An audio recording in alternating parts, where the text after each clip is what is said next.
Welcome to Leadership Labs. I'm Louise and Maurice, leadership mentor and founder of the Academy for Holistic Leadership. We are continuing with my Get Results Confidence Coaching Framework.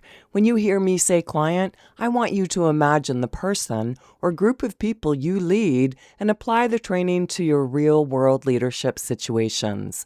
Let's continue. In Lab 3, you learn through interactive NLP-based activities. You practice human-centered leadership in action, applying emotional intelligence in real-time situations. All the resources I mention in this professional training are free and linked in the description below. Let's get started.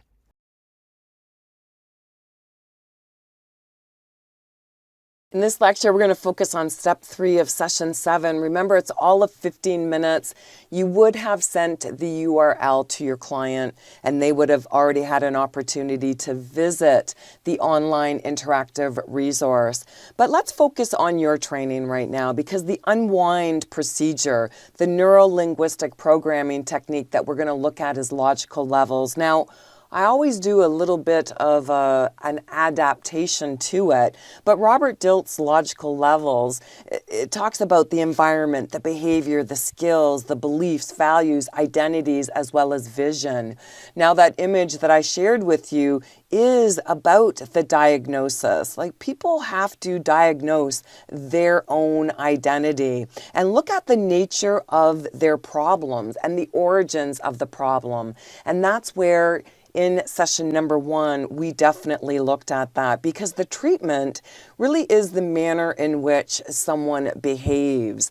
And then the therapy is to heal the problem, and recovery, obviously, to move on in an empowered way that's going to support them long term. Because when we think about the definition of unwind, it's to undo or be undone after winding and being wound. Relax after a period of work or tension. Well, if people are so wound up in so many layers and levels of their personality that we don't know the real person, and underneath all of that is this vulnerable part of their personality. And it's that vulnerable part that doesn't want to be found out. They see themselves quite often as being a fraud, especially if they try and be confident, they try and move outside of their comfort zone. And that's where that image of peeling back the layers, they have to peel off the layers that no longer fit and create a new confident identity. And that's where we're going to have them literally paint a new room. And I love this online resource, because who doesn't love to do upgrades to their home? Well, I want you to make that metaphor, that connection, so that people understand, yes, that's exactly what it is. I can peel off the layers of wallpaper and paint that no longer fit. Well, I do that to my home. If I buy a new home, or if I upgrade my home, well, why can't I do that to myself as well? And they can see themselves as the living room, that place of their life where they live most of the time. How do they want to show up? And what are those colors that they want to use?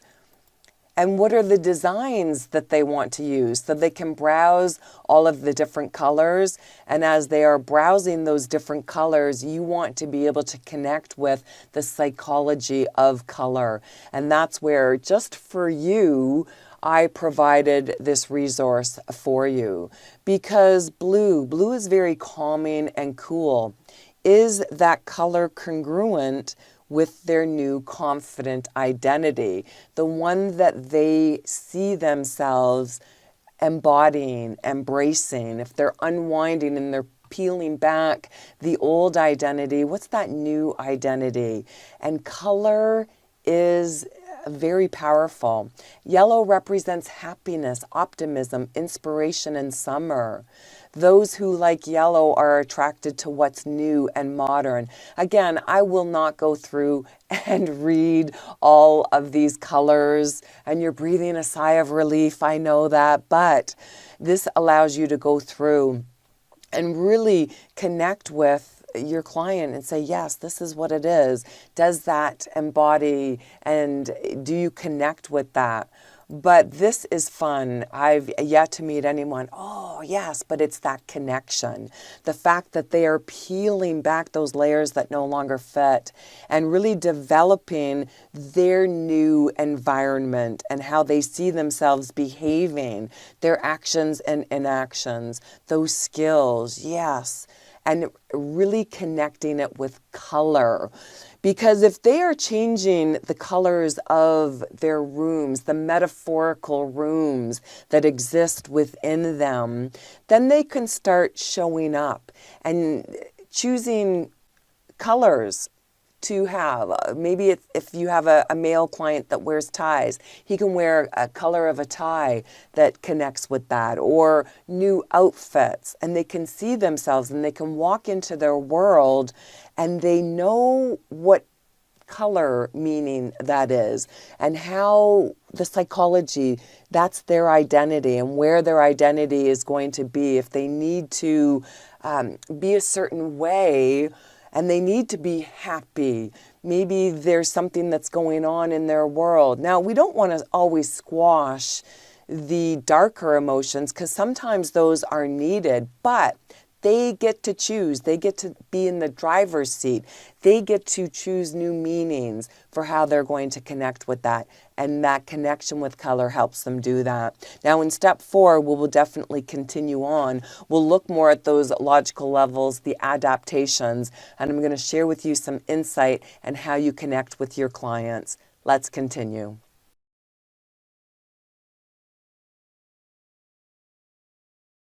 In that last lecture, you discovered how important it is to engage your clients, because you don't want to make things too hard for them, but you also want to make sure that you're helping them to make those connections and letting them have fun and relax. Remember, unwind, because if your clients are so wound up, then they're not going to get to an identity that's going to fit for them moving forward. Confident people are very relaxed.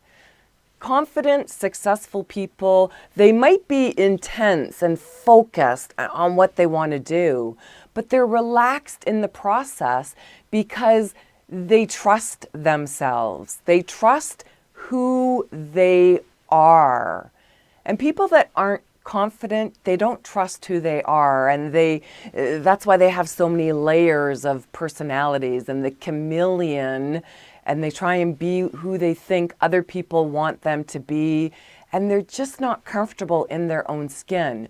And this is where that whole process of having new paint, having them see themselves in a new way, remodeling themselves, choosing colors that connect with their confident self. It really is a powerful way. But then in step 4, you help them apply what they've just learned. You end with the unwind performance confidence steps, because they're able to diagnose. You never want to diagnose as a coach. That's not your job. You're not a therapist. You're not a psychoanalyzer. But you can allow your clients to go through that process. And by asking them these questions and moving them up the steps, they apply a treatment, the color treatment that is going to connect with them. And it really is just a very, very powerful way of helping them see themselves in a different way, because that's therapy. It's ongoing color therapy. It's ongoing helping them to really relax into who they are. And that is the recovery process.